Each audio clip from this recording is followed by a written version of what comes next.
عائشہ صدیقہ رضی اللہ تعالیٰ عنہ سے روایت ہے، جو شخص صبح سویرے اور جو شخص شام کو، صبح اور شام کو آخری دو صورتیں جسے معوذتین کہتے ہیں، سور دو بھائی، معوذتین دو صورتیں ہیں، پہلی صورت قل اعوذ برب الفلق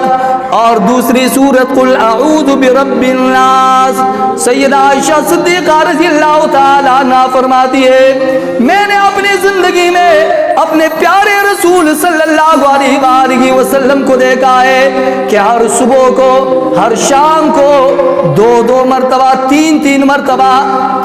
مرتبہ آخری دو صورتیں پڑھ کر کے اللہ کے رسول اپنے آپ پہ دم کیا کرتے تھے، اور پھر یہی آخری دو صورتیں 3 مرتبہ پڑھنے کے بعد بچوں پہ دم کیا کرتے تھے۔ میرے آقا نے فرمایا جو شخص ان دو صورتوں کا اہتمام کرے گا، ساری کائنات کی جو بھی مخلوق ہے، انسان کو، دشمن کو، حاسد کو، جنات کو، اور کیا ہے، چڑیل کو، یہ بھی ہے نا، یہ بھی عجیب جو ہے نا قسم ہے، چڑیل کو، پری ہو اور کوئی گند بلا ہو، جو بھی لتڑ پتڑ ہو، میرے آقا نے فرمایا جو 3 مرتبہ آخری 2 سورتوں کی تلاوت کرے گا،